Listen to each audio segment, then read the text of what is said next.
በስመ አብ ወወልድ ወመንፈስ ቅዱስ አሐዱ አምላክ አሜን።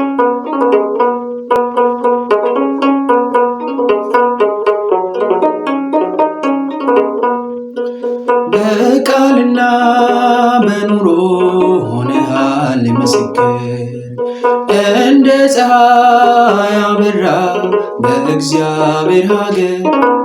ሰማያዊ ነህ እንጂ አይደለህም ምድራዊ፣ ገብረ መንፈስ ቅዱስ ርዕሰ ባህታዊ።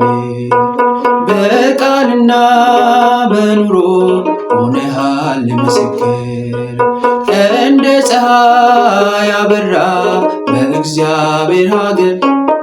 ሰማያዊ ነህ እንጂ አይደለህም ምድራዊ፣ ገብረ መንፈስ ቅዱስ ርዕሰ ባህታዊ።